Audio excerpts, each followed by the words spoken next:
اور بت ٹوٹ گئے۔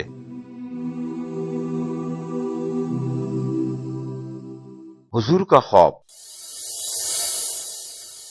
مکہ پیارے نبی کا وطن تھا، پورا گھرانہ وہیں آباد تھا، اس کا ذرہ ذرہ آپ کو محبوب تھا۔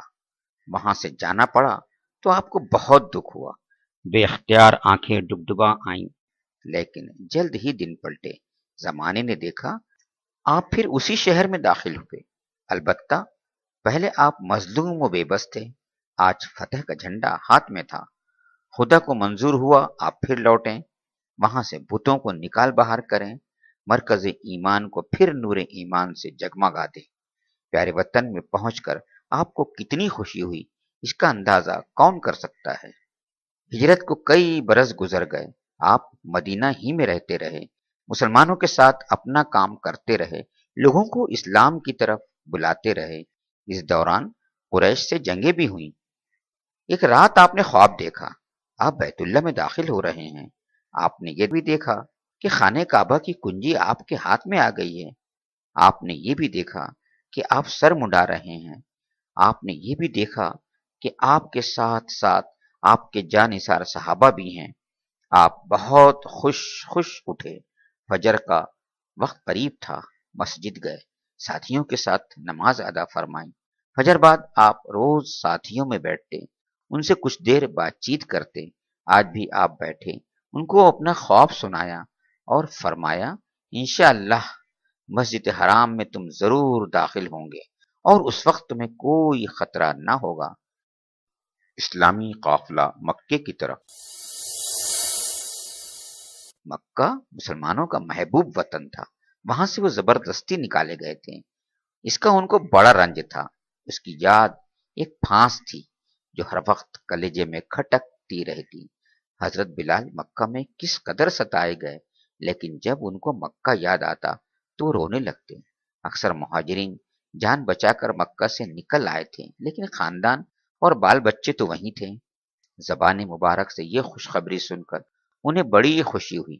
آپ نے ساتھیوں کو یہ خوشخبری سنائی، پھر فرمایا اب تاخیر کی ضرورت نہیں، سب لوگ تیار ہو جاؤ، چلنا ہے عمرے کے لیے۔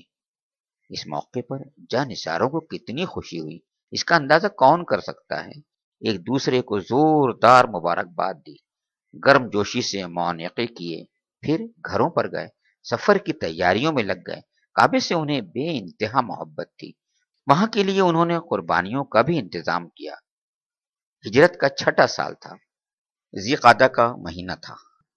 عازمین عمرہ کا یہ قافلہ مدینے سے روانہ ہو گیا اور خانہ کعبہ کے لیے بے تابی سے بڑھنے لگا۔ مشہور روایت کے مطابق یہ قافلہ 1400 پرستاران توحید پر مشتمل تھا۔ مدینے میں منافق بھی اچھے خاصے تھے، انہوں نے جانے میں ٹال مٹول کیا، بہانہ کرتے ہوئے کہا ہمیں تو کاروبار نے پھنسا رکھا ہے، بھلا ہم کیسے جا سکتے ہیں۔ پیارے نبی نے ان پر زور نہ ڈالا، اب انہیں مسلمانوں کو برگلانے کا اور موقع ملا۔ جو کمزور مسلمان تھے ان کے پاس پہنچے اور کہا قریشی سرداروں کے زندہ رہتے تو تم لوگ مکے میں کیسے جاؤ گے۔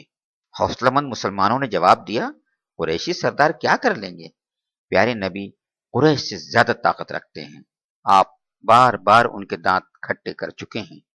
منافقوں نے مذاق اڑایا تمہاری عقل ماری گئی ہے، ذرا بچ کر لوٹ آنا تب دیکھیں گے۔ منافقوں کی یہ باتیں سارے مسلمانوں میں پھیل گئیں۔ حضرت عمر رضی اللہ تعالیٰ عنہ نے سنا تو غصے سے بے قابو ہو گئے، عرض کیا اللہ کے رسول ان بدبختوں کی گردنیں مار دی جائیں۔ پیارے نبی راضی نہ ہوئے، ان کو ویسے ہی چھوڑ دیا اور ساتھیوں کو کوچ کرنے کا حکم دیا۔ مسلمان مکہ کے لیے روانہ ہو گئے۔ مسلمان چلتے چلتے عسفان پہنچے، وہاں پہنچ کر ٹھہر گئے، اپنے اپنے خیمے لگائے، جانوروں کو باندھا اور آگ جلائی کہ کھانا پکائے۔ یکایک دور سے گرد اڑتی دکھائی دی، کوئی سوار تیزی سے گھوڑا دوڑاتا چلا آ رہا تھا۔ سب کی نگاہیں اسی پر جم گئیں، اس لیے کہ وہ مکہ سے آ رہا تھا۔ مکے کی خبروں کا انہیں بے حد انتظار تھا۔